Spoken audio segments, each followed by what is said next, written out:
So, I mean, I'm back in my parents' room because my room is an absolute mess and I don't want to tidy it just yet. Adult responsibilities, we stand.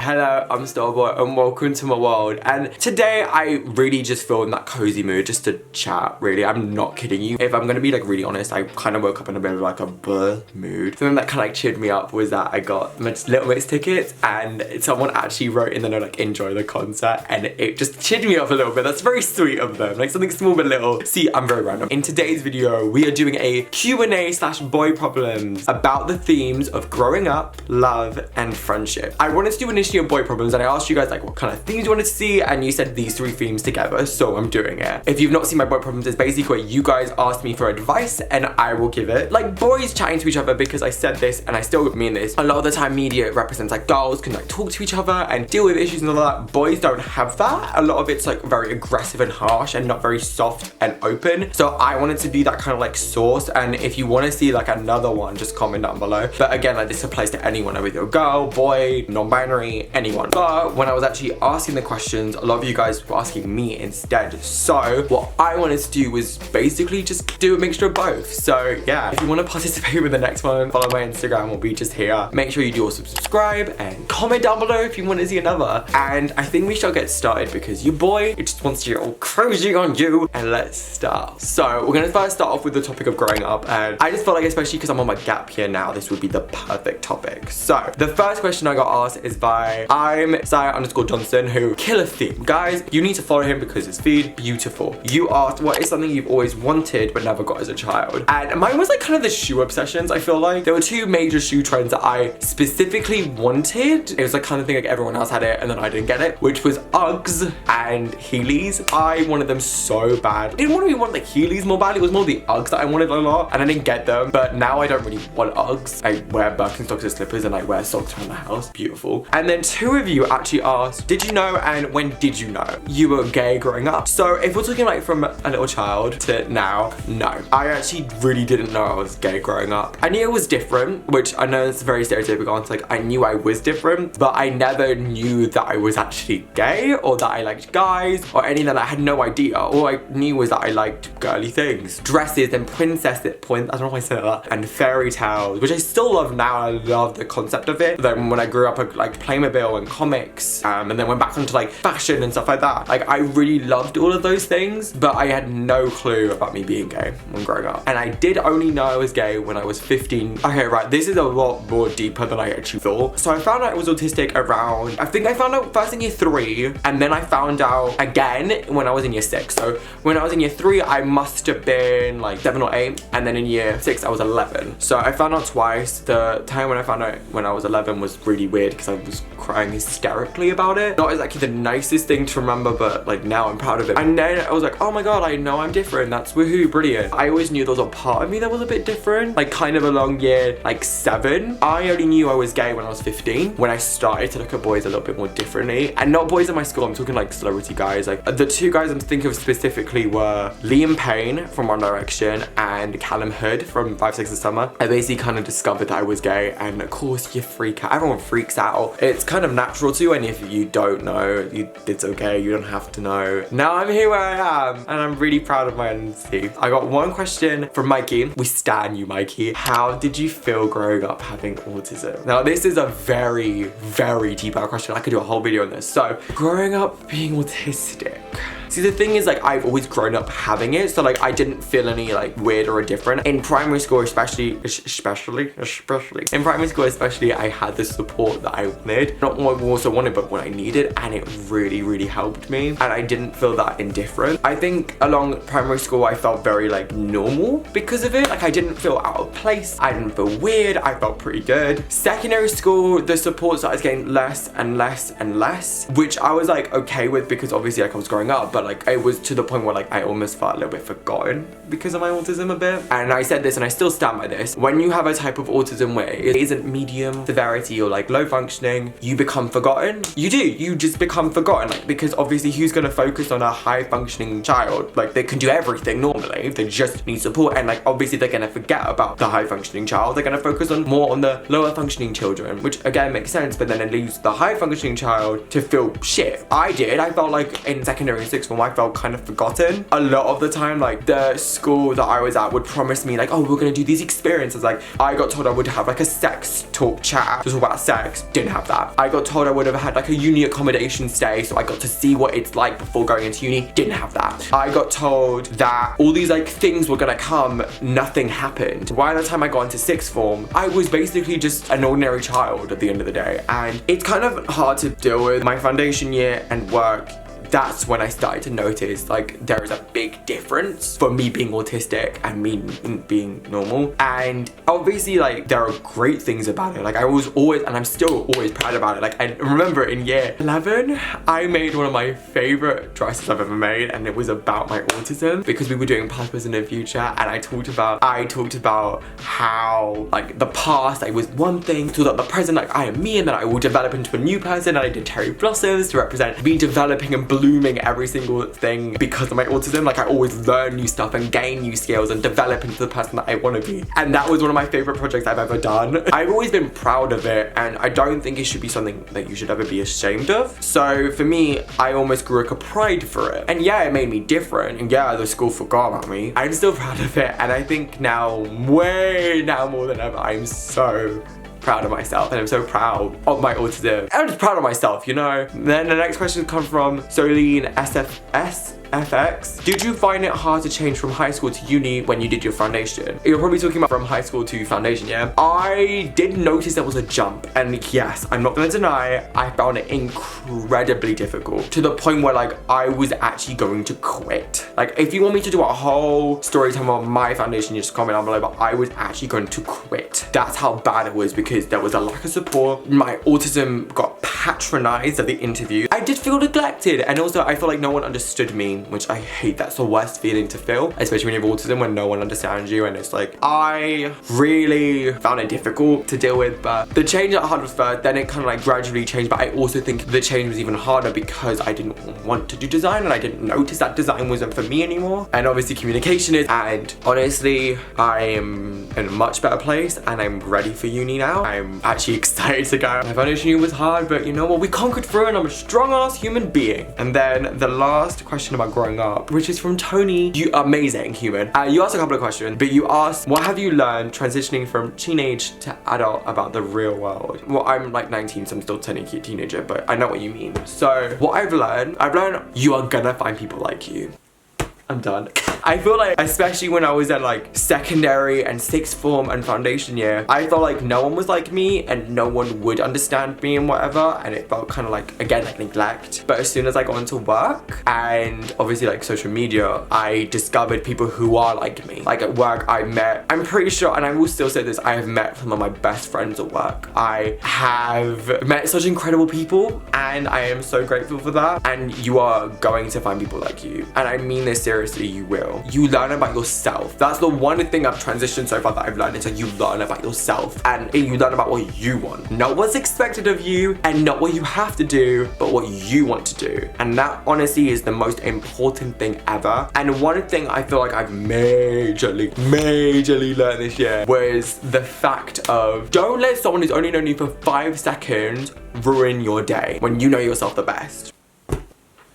I'm out. And I think this is so true because, again, where I work, you meet people who are rude. You meet people who, I'm gonna say, not at like my job specifically, but like the public. People who are homophobic. People who don't get your autism, who think you're stupid. You meet ignorant people. Don't let those people get you down. And it's very hard, and this is what I mean. This beauty blogger, he said this, and I was like, damn. Claudinia, he talks about this too, and I honestly was like, preach, because he was talking like, don't let an idiot get you down. But he was like, but you know what, like, of course, feel what you feel, like, you need to feel it. And I was just like, thank heavens, because this was one of the first responses where it's like, don't let the hate get to you. It was like a proper, let's actually get realistic, like, you are gonna feel hurt, I get it. Feel her, like, don't worry. But sooner than later, the hurt will become less and less and less. And yeah, I'm not gonna deny I'm quite a sensitive person, but I've learned that like those people, they mean nothing. The people who you do care about should mean everything. The only opinion that counts is your opinion of yourself. You should define yourself and you should love yourself no matter what. The next topic I'm going to talk about, only because I really want to talk about this, friendship. I feel like friendship, everyone needs sometimes a friend, and I feel like friendship is so difficult to deal with, and I feel like it's good to talk about it, especially because losing a friend or gaining friends can be hard sometimes. The first question about friendship was from Mikey again. But you're gonna see Mikey come up a couple of times. What do you look for in a friend? So for me, I look for loyalty. I look for like if we click, if we just get along. That's the best thing. If we get along by more than just get along. Like we're not civil, we're a little bit more extra. If we connect and we talk about lots of different things, I feel like that's always great. We just click, we talk, we get along, we get excited about things. I think friends, now I want friends who get excited and get happy because of certain things. Like it makes me really happy, and friends who get me and understand me, that's probably one of them. And also someone I could just turn to. From again, Celine, did you find it hard making friends while being autistic? See, to be honest, no. Now, I know this is very weird because it's like, well, you're autistic, so you should, but I actually don't. I'm a very social person, and that's kind of weird to say, but I am very social and I love talking to people. Like I do. That's why I love my job. I love talking to individuals, and I love also public speaking. Doing a TED Talk, please. That sounds fun to me. I love public speaking. I love talking to people and just connecting with people in general. It's like the nicest thing ever. So for me, I don't find it hard. I've got three which all kind of link with the topic of cutting a friend out of your life. We'll start with my friend Entella. We love her. We stan Entella. You asked, when do you know you need to cut someone off for good? P.S. Love you the most. Love you too, girl. This is hard because I feel like I've dealt with this so much, especially along secondary school and stuff like that. When do you know? You'll know. I'm not gonna deny. I feel like that's kind of hard to say and kind of mean, but you'll know. So I've also learned this from Pretty Basic, which is Alicia Murray's and Miss Remy Ashton, aka Remy Cruz's podcast. They said two things during that podcast, which was damn, that's so true. The first one was, do you feel like you have to tread on eggshells to please them? Because if you do, then you shouldn't do that. And the second thing is, do they bring you happiness? No? Then you don't need them. I agree. I feel like, obviously there's some things, if you're having a fight, duh, you're not gonna obviously get along during a fight period. But for me, that is very true. I can't deny or stress this to you enough. If you're not happy being with them, then you can't be with them. And if you feel like you feel shit around them, you feel like I can't do anything, if you feel like they don't get you or they don't want to talk about your problems, you honestly just need to cut them out. And again, different friend, the other thing they said was it takes two to tango, and I definitely agree. It's obviously you've done something and they've done something to you. The way I would say to kind of go around is just talk about it maturely. To me, the way they respond says everything. If they're not getting you, you don't want to do it anymore. It's up to you. And I feel like I need to stress this because I feel about friendships and stuff like that. Friendships are really difficult to lose because you don't expect it and you don't want to. No one wants to lose a friend because why would you? No one wants to be heartbroken by a friendship, and no one wants to be hurt by the person who they loved the most, the person they could trust with all their secrets and tell them anything. No one does. And obviously there's someone they just naturally fade, and there's someone you have to cut them off. You just do, and it's not easy. I'm not going to deny to you, it's really not easy and does hurt a lot, and it is really difficult to do, and it can make you feel like shit. I am not going to deny. It really can. It can make you just feel low, and I need to stress this to you. You are not alone. I don't care. You are never alone in anything. You are never. There are so many ways and things that come through our lives and we always forget who's there because we focus on the negative, and you have people there. If you have a good family relationship, you have your family. If you have good other friends, you have friends. You are truly never alone. As much as people don't talk about it, you're not the only person who's done this. You're really not. Everyone's going through something, and everyone's going through hurt, pain in their own way. Just learn that it's okay to go through it. I mean, it's not nice, and for them to hurt you obviously isn't not okay. You don't want desires to hurt you, but communicate. That's the best thing to do. And if it doesn't work, it doesn't work. Wow, I got really deep, but you are not alone. I just remember that. You deserve to feel wanted and needed. Everyone does, and if this friendship's not making you feel wanted or needed, you're gonna have to let it go. Mic drop. I'm out. Huh.